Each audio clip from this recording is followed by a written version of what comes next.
사랑받고 사랑하고 라는 제목으로 하나님 말씀 선포하겠습니다. 이름은 참 중요한 것 같습니다. 왜냐하면 어른들이 말씀하시기로도 이름대로 살아가기 때문에 그렇습니다. 성경에서도 이름이 참 중요하죠. 특별히 성경의 이름들은 하나님과의 관계를 의미한다고 말씀드린 적이 있습니다. 그렇기 때문에 성경에 나오는 이름들은 매우 그 의미가, 그 뜻이 중요합니다. 오늘은 특별히 예화를 제 가족 이야기를 들 수밖에 없겠습니다. 참 이게 설교학적으로 제일 정장복 교수님이 하지 말라고 한 건데도 제일 만만한 게 저희 가족이다 보니까는 어쩔 수 없습니다. 양해해 주십시오. 저는 개인적으로 애칭 부르는 걸 참 좋아합니다. 그래서 제가 제일 친한 사람한테는 이름을 안 부르고 그 사람에 맞는 애칭을 지어주고 그 애칭으로 부릅니다. 그래서 저는 최근에 제 여동생을 뭐라고 부르냐면은 뽀로로라고 부릅니다. 왜 그런지 아시겠죠? 제 여동생은 노는 걸 너무 좋아합니다.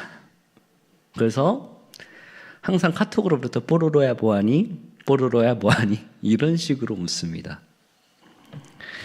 그러다가 좀 진지할 때쯤 되면은 에스더야 라고 본명을 부릅니다. 제 여동생 이름이 에스더입니다. 그러면 여동생이 살짝 긴장을 합니다. 그리고 조금 더 제가 좀 이런 때 뭔가 좀 심각하고 화나는 일이 있으면 야 정에스더 하면은 동생이 뭐 아닌 척은 하지만 살짝 긴장하는 티가 납니다. 왜냐하면 제가 본명을 잘 안 부르거든요. 그때는 이제 싸우자 이런 거죠. 근데 이제 여동생 이름이 사실은 원래 집안에서 지어준 이름이 아니라 이름을 바꾼 겁니다. 어렸을 때. 그러니까 어렸을 때 집안에서 지어준 이름이 길알길에 꽃화자 길화였어요. 그러니까 주변 사람들이 뭔 이렇게 기생 이름 같냐고 하도 안 좋아서 그냥 성경 이름으로 지으라고 해서 성경 이름으로 바꾼 이름이 에스더입니다. 그런데 참 이게 무서운 게 뭐냐면은 뭐 그만큼은 아니지만 이 여동생이 죽으면 죽으리라 하는 그 기질이 있어요. 그래서 이거 뒷감당하는 게 좀 힘들었습니다. 오빠로서. 별개로 제 이름은 정상돈이지만 제가 이름 뜻을 알려드렸지만은 서로 이제 돈독하게 하라 뭐 이런 뜻이지만 저는 어린 시절에 제 의도와는 상관없이 성경 이름이 지어졌습니다. 이게 무슨 말이냐면은 아주 어릴 때 9살 때였습니다. 그 당시 영어 학원에서 다니면은 우리 영어 학원 다니신 분들 알겠지만 영어 이름을 지어주는 게 관례였습니다. 아마 자식분들 그렇게 해서 너의 이름은 What's your name 하면서 그런 이름을 하셨을 것을 아마 경험하실 겁니다. 그래서 그 당시 때만 해도 한국의 미국 사람들이 그렇게 흔치 않았습니다. 90년대 초입니다.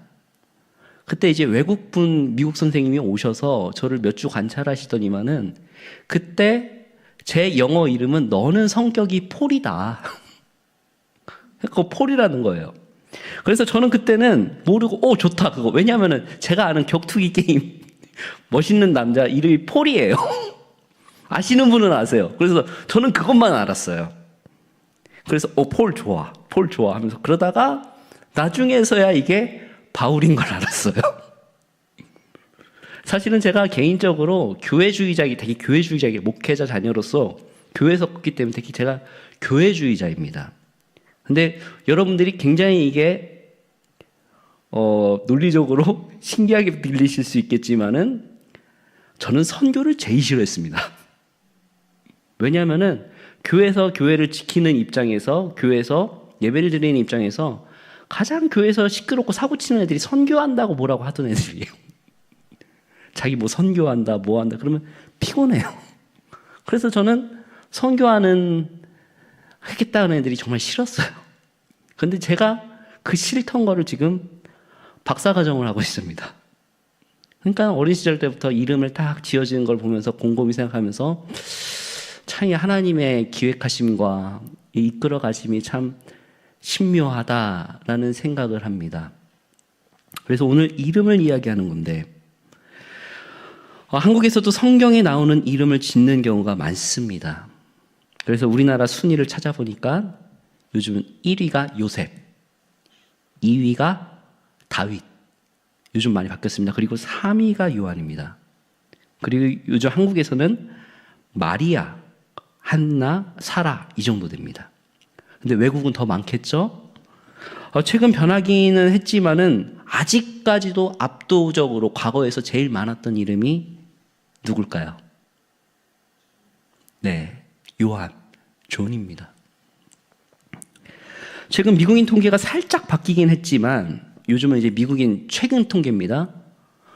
요즘은 1위가 노아래요. 그리고 2위 그 제이콥, 3위가 엘리야. 그리고 미국도 지금 마리아, 한나, 아비가일 이렇게 아직까지 전통적인 이름을 하고 있는데 아직까지도 전반적으로는 누가 1위다? 존, 요한이 1위입니다. 왜 그럴까요? 그 이름의 뜻이 히브리어 뜻으로 하나님은 은혜로우시다라는 의미를 가지고 있는데 보편적으로 다른 의미가 또 있습니다. 바로 하나님께 은혜를 받은 자, 하나님께 사랑을 받는 자라는 의미가 있기 때문에 그렇습니다. 그러니까 내 자녀가 하나님께 은혜를 받고 사랑받는 자녀가 되길 바란다는 마음에서 존이라는 이름을 붙인 것이죠. 그래서 오늘 우리가 함께 살펴볼 그 제자, 바로 사랑받는 제자 요한입니다. 요한은 야고보의 형제였습니다. 그는 안드레와 마찬가지로 처음에는 세례 요한의 제자였습니다. 그러나 예수님께서 세례 요한에게 세례를 받으시는 모습을 보고 예수님을 따라가게 됩니다. 본문 요한복음 1장 35절에서 37절입니다. 함께 읽겠습니다. 시작. 또 이튿날 요한이 자기 제자 중 두 사람과 함께 섰다가 예수께서 건의심을 보고 말하되 보라 하나님의 어린 양이로다. 두 제자가 그의 말을 듣고 예수를 따르거늘. 아멘. 이 두 제자 중에 하나가 한 명은 안드레요, 또 한 명은 요한이었습니다. 그리고 때가 지나자 예수님은 베드로와 안드레를 부르신 이후에 조금 더 가서 누구를 부르셨습니까? 야고보와 형제 요한을 보고 나를 따르라 라고 부르십니다. 근데 저번에도 말씀드렸다시피 야고보와 요한은 가난한 집안 사람이 아니었습니다. 나름대로 부가 있는 사람들이었죠. 근데 그런 말이 있더라고요. 가난한 집안에서 영웅이 나오고 부자 집안에선 성자가 나온다라는 말이 있습니다. 그러니까는 이것이 기독교 역사를 봐도 그런 측면이 있고 또 세속의 역사를 봐도 많이 그렇습니다. 왜 그러니까는 곰곰이 따져봐도 아무래도 부자 집안에서 사랑을 많이 받고 사랑을 할 줄 알았기 때문에 그렇다라고 하고 있고, 또 가난한 집안에서 출신해서 영웅적인 사람들이 많이 나왔던 것은 그의 환경이 저돌적이고 혁명가들이 나올 수밖에 없는 그 갈급한 상황과 그 환경이 도전적이었기 때문이다라고 조심스럽게 분석합니다. 꼭 그런 것만은 아닙니다. 하지만 대체로 그렇다라는 거죠. 그런데 예수님의 제자 요한도 마찬가지지만 부자 집안에서 자랐고 또 예수님의 제자들 중에서 나이는 안 나왔지만은 마치 그 성격이 어떤 느낌이냐면 사랑 많이 받은 막둥이 같은 막내 역할을 좀 하게 되는 모습을 보게 됩니다. 그래서 그는 예수님한테 어리광도 피우고 그리고 특별한 시간들을 많이 가졌던 것 같습니다. 그래서 우리가 마태, 마가, 누가는 그 공간복음이라고 해서 시간과 공간의 수순대로 이렇게 이뤄가지만 요한복음은 좀 독특합니다. 요한의 시점으로 다르게 저술하고 있죠. 그리고 그의 진술에 자신을 소개할 때 항상 이제 동양권에 미덕이면서도 자기를 어떻게 완곡하게 표현하냐면은 사랑받는 제자라는 식으로 자신을 돌려서 표현합니다. 그리고 요한복음과 다른 서신들을 보더라도 요한이 예수님께 제일 사랑을 많이 받는 것을 인정하는 눈치이기도 합니다. 그런데 그는 처음에는 예수님을 만났을 때 어땠을까요? 그는 우리가 저번에 말씀드렸다시피 야망이 넘치는 제자였습니다.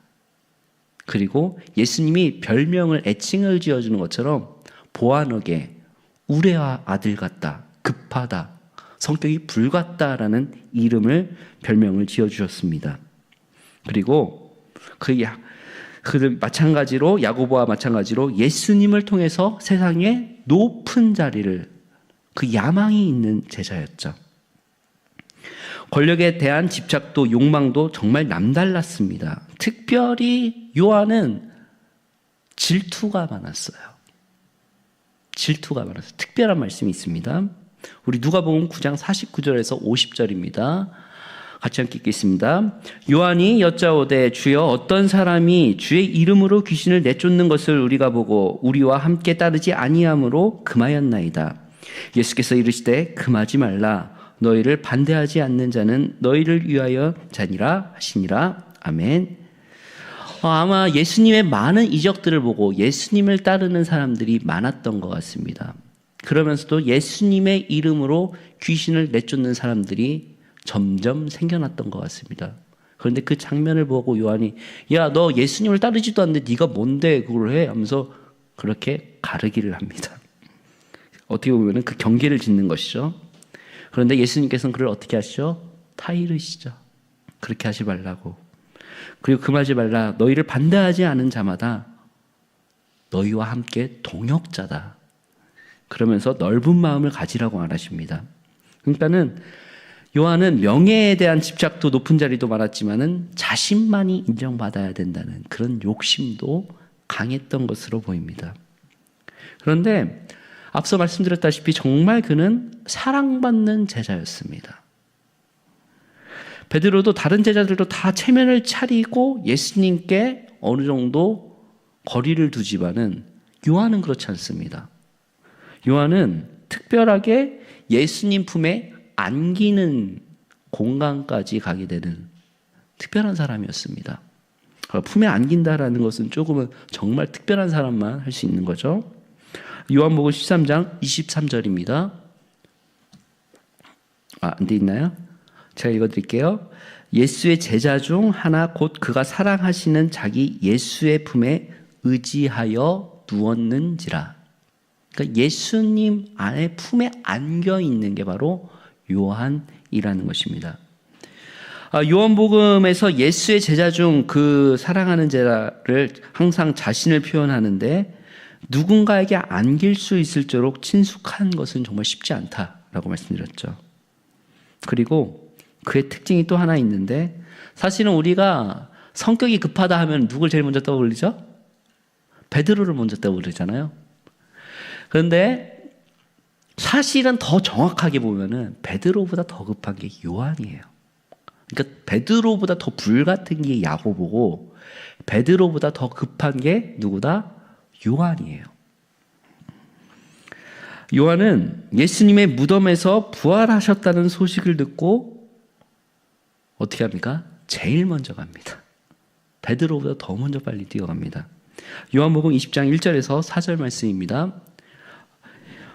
함께 읽겠습니다. 시작. 안식 후 첫날 일찍이 아직 어두울 때에 막달라 마리아가 무덤에 와서 돌이 무덤에서 옮겨진 것을 보고 시몬 베드로와 예수께서 사랑하시던 그 다른 제자들에게 달려가서 말하되 사람들이 주님을 무덤에서 가져다가 어디 두었는지 우리가 알지 못하겠다 하니 베드로와 그 다른 제자가 나서서 무덤으로 갈새 둘이 같이 다름질하더니 그 다른 제자가 베드로보다 더 빨리 달려가서 먼저 무덤에 이르러. 아멘.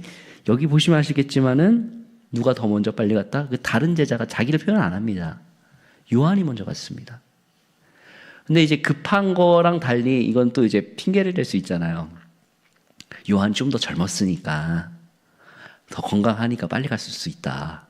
그런 여지를 줄 수 있지 않습니까? 그런데 사실은 부활하신 예수님을 가장 먼저 알아본 것은 베드로가 아니라 누굽니까? 요한입니다. 요한복음 21장 7절입니다. 같이 한번 읽을까요? 시작. 예수께서 사랑하시는 그 제자가 베드로에게 이르되 주님이시라 하니 시몬 베드로가 벗고 있다가 주님이라 하는 말을 듣고 겉옷을 두른 후에 바다로 뛰어내리더라. 아멘. 자, 여기서 통상적으로 그런 것 같지만은 누가 먼저 알아봤습니까? 바로 요한이 알아보죠. 그러니까 여기서는 사실은 이런 것을 빨리 알아본 것은 왜 이런 것이 가능하냐? 그만큼 더 가까웠고 예수님에 대한 애정이 남달랐기 때문에 그렇다라고 우리가 조심스럽게 유추해 볼 수 있습니다. 가까이 있었다는 것만큼 그만큼 사랑을 더 많이 받았고 예수님을 사랑했던 제자였기 때문에 그렇습니다. 여담입니다마는 아무래도 베드로와 요한이 그 사랑 경쟁을 좀 했던 것 같아요. 예수님한테 좀 더 잘 보이려고 하는. 그리고 베드로는 저번에는 무덤에서 자기가 졌으니까 이번엔 언제? 내가 먼저 간다 하면서 좀 뛰어들었던 것 같은 좀 우스갯소리도 하게 됩니다. 그런데 이 불과 같고 성격 급하고 보안하게 우레와 같은 사람이 이 또한 부활하신 예수 그리스도를 만나고 어떻게 변합니까? 사랑의 사도로 변합니다. 다른 제자들은 다 순교할 때 특별하게 그는 초대 교회의 지도자의 역할을 감당했고 그리고 그렇게 서로 사랑하라라고 강조했다고 합니다. 불과 같은 성격이었지만 진정으로 부활하신 예수 그리스도를 만나고 성령을 받으니 변화되었다라는 걸 합니다. 예수님 부활하셨습니다. 진정으로 부활하셨습니다. 우리 옛날에 이렇게 말씀하셨다고 하더라고요. 요한 또한 예수님이 진정으로 부활하신 예수님을 만나니까 변화되었다라는 것이죠. 신학자 존 메가더는 요한이 경험한 인격적인 변화를 가르쳐 그가 균형을 찾아가는 과정이라고 말했습니다. 우리 교회 말로 바꾸자면은 거짓자를 어떻게 갖겠다? 참자로 찾아가는 과정을 예수님을 통해서 겪어간 것이죠. 예수님께서 계속해서 요한의 질투하고 시기하던 사랑만, 자기 사랑만 요구했던 모습을 보시고 어떻게 뭐라고 말씀하십니까? 마음 넓게 가져라. 포용할 줄도 알아야 된다. 저 사람도 동역자야. 그렇게 지적하셨습니다. 예수님의 가르침으로 조금씩 변화됐던 사람입니다. 그리고 예수님은 계속해서 그에게 어떻게 가르치셨냐? 서로 사랑하라고 가르치셨습니다. 제자들의 발을 씻기시고 섬김의 모습을 보이시며 새 계명을 주실 때 서로 사랑하라고 하셨습니다. 요한복음 13장 34절에서 35절입니다. 함께 읽겠습니다. 시작. 새 계명을 너희에게 주노니 서로 사랑하라. 내가 너희를 사랑한 것 같이 너희도 서로 사랑하라. 너희가 서로 사랑하면 이로써 모든 사람이 너희가 내 제자인 줄 알리라. 아멘. 예수님께서는 또한 요한의 그 야망적인 모습을 보실 때 서로 사랑하라, 겸손하라 라고 가르치셨고 이런 가르침 하나하나가 요한에게 참된 자아를 찾아갈 수 있는 예수님의 가르침이었습니다. 그리고 그들이 항상 내가 먼저 될 거야, 내가 제일이야 라고 싸울 때 예수님이 뭐라고 하셨죠? 예수님이 섬겨야 한다. 너희들이 으뜸이 되고자 하느냐? 너희가 진정으로 높아지고자 하느냐? 그러면 섬겨라 라고 말씀하셨습니다. 마가복음 9장 35절입니다. 함께 읽겠습니다. 시작.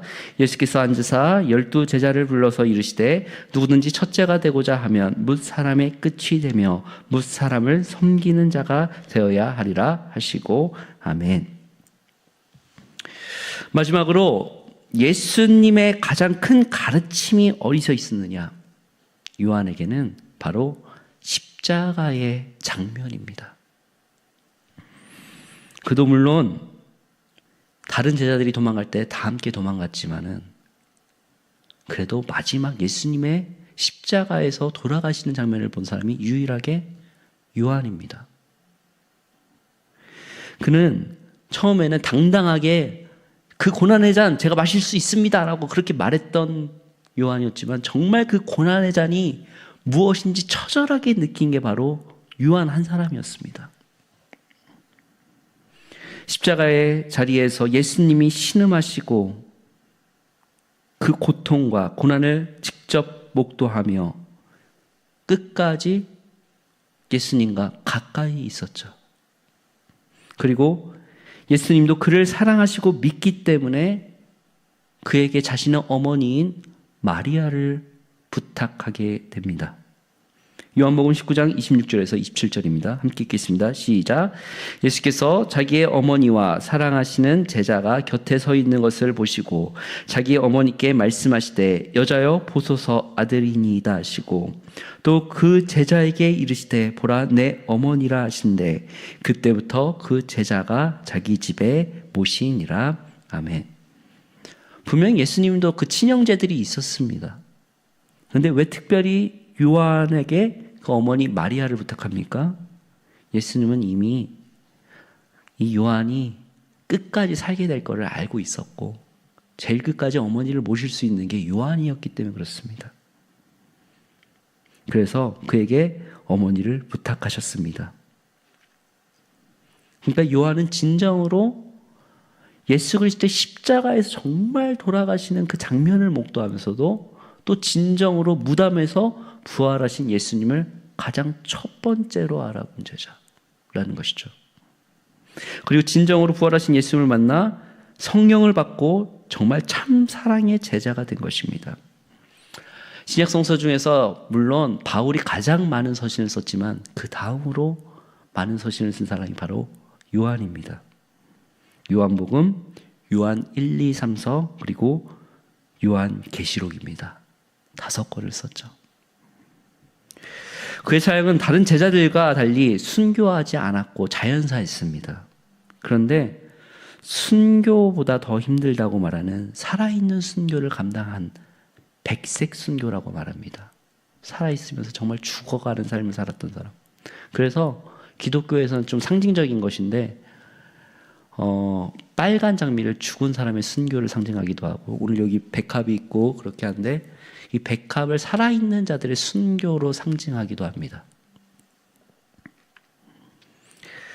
그리고 그는 초기에는 예루살렘 중심의 사역을 감당하고 이후에 터키에 있는 에베소에서 사역을 합니다. 그리고 여기까지도 마리아를 모시고 갔다고 합니다. 아직도 그 마리아에서 마리아가 그 에베소에서 살았던 그 흔적이 있다고 합니다.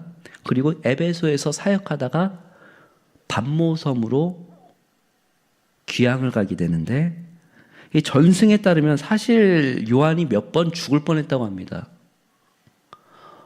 독약도 먹였고요. 근데 안 죽었대요. 독사굴에도 넣었는데도 살아났답니다. 그래서 뒤지게 때렸는데도 다시 살아났답니다. 그러니까 해도 안 되니까 어떻게 했다? 또 심지어 끓는 물에 던지기도 했답니다. 그래도 기적적으로 살아났답니다. 그러니까 안 되니까 포기하고 어떻게 한 거다? 반모섬으로 보낸 겁니다. 혹 사람들은 요한이 왜 이렇게 오랫동안 안 죽고 오래 살았냐라고 분석할 때 이 사람은 너무 야망이 깊어서 오랫동안 예수님을 섬겨야 되기 때문에라도 분석을 하고 또 어떤 사람은 이렇게 분석하기도 합니다. 십자가에서 그 예수님의 그 죽음의 순간에 요한 또한 같이 죽었기 때문에 얘는 죽을 필요가 없었다라고 분석을 하지만은 저 개인적인 해석은 힘들었겠다. 진짜 힘들었겠다라는 생각입니다. 그냥 깔끔하게 순교하는 게 어떻게 보면 편해요. 잠깐이잖아요. 물론 고통스럽습니다. 근데 정말 이 살아있으면서 죽을 때까지 그 고통을 감내하면서 서로 사랑하라고 그렇게 외쳤던 요한. 그렇게 끝날 때까지 설교할 때 매 주일 설교 주제가 뭐다? 서로 사랑하라. 그래서 제자들이 선생님 지겹습니다. 좀 다른 설교 좀 해주십시오. 내가 너희에게 새로운 설교를 한다. 서로 사랑하라. 그렇게 했답니다. 요한의 서신을 정리하자면은 그가 쓴 요한복음은 과거를 얘기하고 있고 요한 1, 2, 3, 4는 현재, 그리고 요한계시록은 미래를 이야기합니다. 요한복음은 과거에 있었던 예수님의 일을 서술하며 믿음을 강조했고 요한 1, 2, 3, 4는 자신이 현재 목회하고 있는 교회를 통해 서로 사랑하라고 강조합니다. 그리고 요한계시록은 먼 미래에 다시 오실 예수 그리스도를 말하며 천국의 소망을 강조합니다. 우리 요한복음의 가장 유명한 구절을 한번 같이 외울까요? 볼까요? 시작. 하나님이 세상을 이처럼 사랑하사 독생자를 주셨으니 이는 그를 믿는 자마다 멸망하지 않고 영생을 얻게 하려 하심이라. 아멘. 요한은 정말 사랑을 강조할 수밖에 없던 사람이었습니다. 왜냐? 너무나 많은 사랑을 받았고 다시금 인생을 다시금 되돌아보고 부활하신 예수님을 경험하고 다시금 자신의 인생을 되돌아보니까 너무나 많은 사랑을 받았고 예수님이 자신에게 너무나 많은 사랑을 강조하셨기 때문에 그렇습니다. 그래서 예수님께 받은 사랑을 진실로 깨닫고 서로 사랑하라고 그렇게 강조했다라는 것이죠. 우리가 이 내용을 근간으로 하고 오늘 읽은 요한 1서를 보면은 다르게 보입니다. 우리 한번 오늘 본문 다시 한번 읽어볼까요? 우선 요한 1서 4장 7절에서 8절입니다. 시작. 사랑하는 자들아 우리가 서로 사랑하자. 사랑은 하나님께 속한 것이니 사랑하는 자마다 하나님으로부터 나서 하나님을 알고 사랑하지 아니하는 자는 하나님을 알지 못하나니 이는 하나님은 사랑이심이라. 아멘. 사랑은 하나님께 속하였고 하나님은 사랑이시다라는 것입니다. 사랑하는 자마다 하나님으로부터 나서 하나님을 알게 된다는 것이죠. 여기서 우리가 볼 수 있는 것은 사랑한다는 것은 내 힘으로 할 수 있는 것이 아니다. 하나님께 속한 사람만이 사랑할 수 있다. 인간의 노력으로 된다는 것이 아니라는 것입니다. 그 다음 9절 볼까요? 9절에서 10절입니다. 함께 읽겠습니다. 하나님의 사랑이 우리에게 이렇게 나타나신 바 되었으니 하나님이 자기의 독생자를 세상에 보내심은 그로 말미암아 우리를 살리려 하심이라. 사랑은 여기 있으니 우리가 하나님을 사랑한 것이 아니요 하나님이 우리를 사랑하사 우리 죄를 속하기 위하여 화목제물로 그 아들을 보내셨음이라. 아멘. 하나님의 사랑이 예수님으로 나타난 바 되었고 우리를 살리시기 위하여, 우리 레위기 사경에 때 배웠죠? 바로 우리를 사랑하사 죄를 속하기 위해 무슨 제물로? 화목제물로 그 아들 예수님을 보내셨다라는 것입니다. 그래서 하나님은 우리를 얼마나 사랑하시는지를 말하는 것입니다. 그러니 우리가 이런 사랑을 하나님께 받았으니 어떻게 해야 된다? 서로 사랑해야 된다. 11절 12절 함께 읽을까요? 사랑하는 자들아 하나님이 이같이 우리를 사랑하셨은즉 우리도 서로 사랑하는 것이 마땅하도다. 어느 때나 하나님을 본 사람이 없을 때 만일 우리가 서로 사랑하면 하나님이 우리 안에 거하시고 그의 사랑이 우리 안에 온전히 이루어지느니라. 아멘. 우리가 하나님을 믿는다는 사실을 어떻게 증명하냐? 바로 서로 사랑해야 될 때 주님의 몸이신 교회 안에서 온전하게 연합이 될 때 그 안에서 하나님이 눈에 안 보여도 하나님이 그곳에 계신다라는 것입니다. 요한은 계시록 22장 20절에서 21절에 성경의 마지막을 마무리하게 됩니다. 그리고 주 예수의 은혜가 모든 자들에게 함께 있게 하리라 라고 말하죠. 함께 읽을까요? 시작. 이것들을 증언하신 이가 이르시되 내가 진실로 속히 오리라 하시거늘 아멘. 주 예수여 오시옵소서. 주 예수의 은혜가 모든 자들에게 있을지어다. 아멘. 베드로가 초대교회의 기초를 쌓았고 바울이 교회를 세웠고 요한은 그 교회에 사랑을 더했다. 사랑으로 완성했다라는 표현을 합니다. 요한의 뜻이 뭐라고 했습니다? 뭐라고 했습니까? 하나님께 은혜 받은 자, 사랑받은 자. 저는 오늘 말씀 제목을 사랑받고 사랑하고라고 했습니다. 요한의 삶을 보니까는 인간의 사랑만으로는 결코 사랑할 수가 없다라는 것을 우리는 나의 내면의 세계를 보면서 깨닫습니다. 아무리 부모님의 사랑이 가장 크다고 하더라도 그 안에는 결핍이 있기 때문에 우리는 부족합니다. 진정한 사랑은 하나님께서 우리를 사랑하신 것을 깨닫고 그리고 우리가 그 사랑을 경험하고 그 사랑 안에 거할 때 내가 서로 사랑하게 된다라는 것입니다. 우리가 구원받고 영생을 얻었다는 사실을 알고 깨달았다면, 그리스도인이라면, 부활하신 예수님을 경험했다면 우리는 어떻게 해야 됩니까? 서로 사랑해야 될 줄 믿습니다.